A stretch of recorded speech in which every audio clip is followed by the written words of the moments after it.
Anda meminta saya membuat definisi. Dalam penalaran hukum, definisi adalah sebuah pokok bahasan yang sangat penting. Untuk sementara, saya dapat katakan bahwa definisi dari penalaran hukum adalah kegiatan berpikir problematis tersistematisasi dari subjek hukum manusia sebagai makhluk individu dan sosial di dalam lingkaran kebudayaan.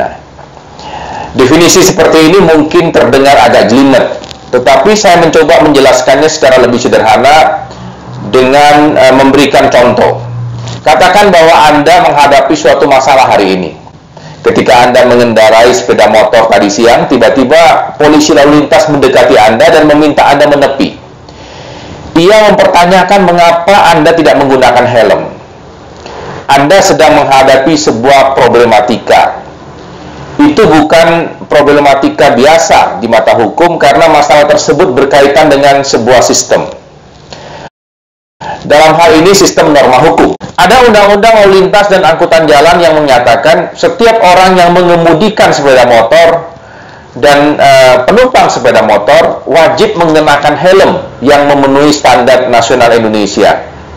Dalam konteks ini, perhatikan bahwa Anda sedang berhadapan dengan hukum. Anda adalah subjek hukum yang memiliki hak dan kewajiban. Sementara polisi tersebut adalah representasi dari hukum juga, yang oleh hukum diberi kekuasaan. Dalam bahasa hukum, kekuasaan yang legal seperti ini disebut kewenangan.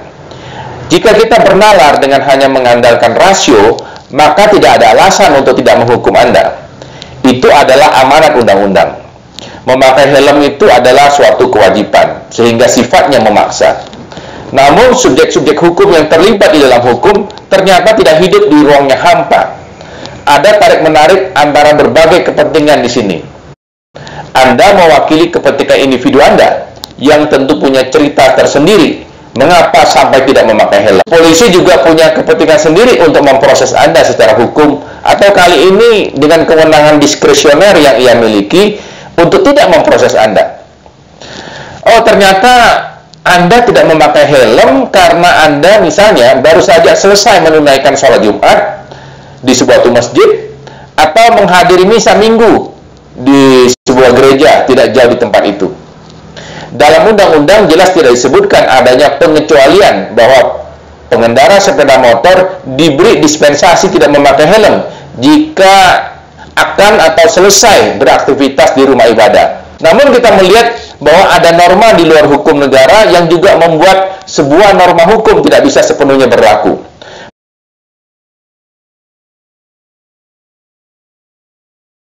Penalaran hukum adalah penalaran yang kompleks karena di dalamnya tidak semata-mata penalaran rasional. Norma hukum itu memang dikemas secara rasional, tetapi norma hukum yang rasional itu tidak akan bekerja jika tidak ada fakta atau peristiwa konkret yang terjadi. Pasal yang mewajibkan Anda untuk memakai helm dan memberi sanksi untuk pelanggaran kewajiban itu tentu tidak akan bekerja jika semua orang taat memakai helm sesuai dengan standar yang diinginkan. Nah, berarti penalaran hukum dipicu oleh suatu anomali atau penyimpangan terhadap sistem. Problematika itu anomali, dan kerap kali anomali itu irasional. Alasan untuk tidak memakai helm karena pergi atau pulang dari rumah ibadah jelas-jelas irasional. Nah, irasionalitas ini berhadapan dengan rasionalitas di dalam hukum. Mungkin Anda masih ingat pernyataan yang disampaikan oleh Paul Scholten, seorang ahli hukum terkenal dari Universitas Amsterdam. Ia mengatakan hukum itu mengandung elemen yang alogis.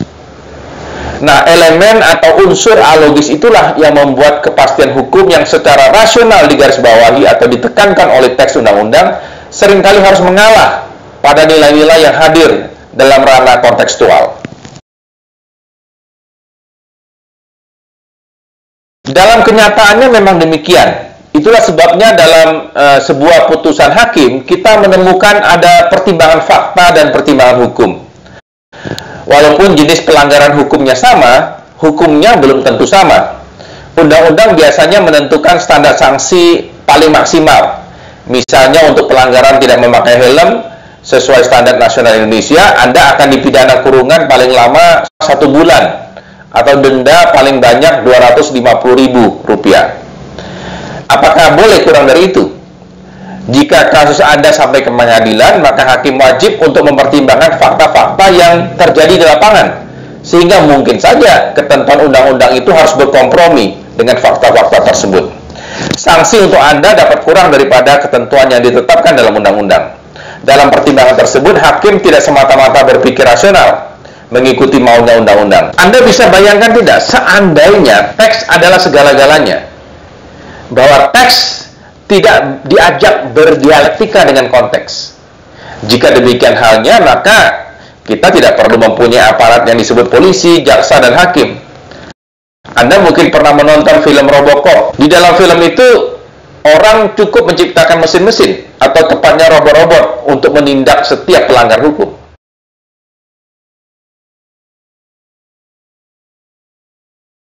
Sekilas memang demikian, terkesan adil, bahwa semua orang ditindak seragam untuk kesalahan yang sama. Hukum tidak pandang bulu. Namun kita layak bertanya, apakah benar ada dua peristiwa yang benar-benar sama faktanya? Orang yang sama-sama mencuri, belum tentu punya niat yang sama, mengapa ia sampai mencuri. Jika alasan-alasan dan fakta-fakta yang kontekstual ini tidak ikut dijadikan pertimbangan, maka yang muncul justru ketidakadilan. Coba saja, Anda saksikan masyarakat kita pernah berteriak, tidak adil. Ketika seorang nenek tua sampai harus dipidana penjara misalnya, karena terbukti mencuri 3 buah kakao milik perkebunan besar, sekadar kakao ini ingin dijadikan bibit oleh nenek tadi di pekarangan rumahnya. Penalaran hukum menjadi menarik untuk dipelajari karena di dalam penalaran hukum ini kita dapat mencermati argumentasi yang diperagakan oleh para penalaran hukum. Yaitu ketika suatu teks norma hukum dibenturkan dengan konteks peristiwa konkret. Dari benturan itu, kita bisa menemukan konklusi berupa keputusan. Jadi, produk dari penalaran hukum itu adalah keputusan. Argumen-argumen ini harus dijalin dengan bahasa yang dipahami tidak hanya oleh komunitas hukum, karena keputusan dalam penalaran hukum tidak mungkin disimpan sendiri. Produk penalaran itu harus dikomunikasikan ke masyarakat luas. Karena dikemas dalam bahasa yang komunikatif, maka ia tentu harus mengutamakan rasionalitas. Demikianlah, akhirnya kita dapat menangkap keunikan dari penalaran hukum itu karena kita mempelajari kegiatan berpikir manusia menyelesaikan problematikanya secara tersistematisasi dan menyajikannya secara argumentatif. Dalam hal ini, bukan tidak mungkin kita menjumpai kreativitas yang lazim kita sebut dengan penemuan hukum. Bahwa makna sebuah teks telah diperluas atau dipersempit demi menyesuaikan dengan perkembangan kehidupan di masyarakat.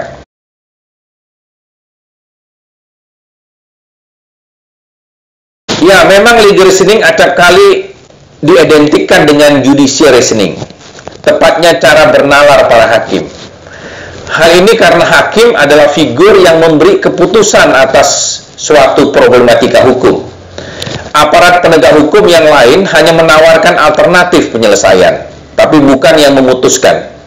Tawaran dari aparat penegak hukum di luar hakim adalah tawaran yang berdimensi subjektif. Tentu yang dimaksud dengan hakim di sini terutama adalah hakim judek fakti yang berada di pengadilan tingkat pertama, karena hakim di tingkat itulah yang memeriksa fakta-fakta secara lengkap. Ia terlibat secara totalitas berhadapan dengan orang-orang yang berkepentingan atas suatu perkara hukum. Dan dalam hal ini hakim harus menggunakan semua modalitas yang dimilikinya sebagai manusia. Sebagaimana kita ketahui, kita dianugerahi dengan banyak modalitas. Kita punya rasio untuk mendapatkan pengetahuan yang rasional. Kita juga punya indera untuk mendapatkan pengetahuan empirik. Kita juga punya emosi. Dan jangan lupa, kita juga punya intuisi. Hakim yang mengadili suatu kasus akan mengerahkan semua modalitas ini. Ia tidak dapat memilah-milah secara tegas. Namun saya ingin mengatakan bahwa di atas segalanya, dalam kajian penalaran hukum, yang paling dominan dapat kita pelajari dari setiap putusan pengadilan adalah argumentasi yang rasional. Ya, sebagai rangkuman kita dapat mengatakan penalaran hukum itu adalah penalaran yang unik, yang hanya dapat dipelajari apabila kita memiliki kemampuan memahami fakta dan memahami norma hukumnya dengan menggunakan modalitas rasio kita sebagai manusia, dilengkapi tentu saja dengan modalitas lain yang kita miliki. Di dalam pendidikan tinggi hukum, pemahaman tentang norma inilah yang kita pelajari secara mendalam. Di pembelajaran itu, kita wajib menguasai arti berbagai konsep atau peralatan hukum yang kita beri nama dengan terminologi tersendiri. Ada proposisi, asas, dan nilai-nilai hukum. Ada banyak sekali juga sumber hukum. Ada teori dan aliran pemikiran hukum. Semua itu seharusnya membuat kita lebih kaya dan tercerahkan di dalam memahami hukum, dibandingkan misalnya dengan penalaran oleh orang-orang awam yang tidak secara khusus mendapat pendidikan hukum. Terlepas dari itu semua, penalaran hukum mensyaratkan satu hal, yakni etikat baik. Penalaran hukum harus dijalankan dengan berlandaskan etikat baik, karena hanya dengan etikat baik, penalaran hukum itu dapat berkontribusi untuk masyarakat luas dan untuk keilmuan hukum itu sendiri.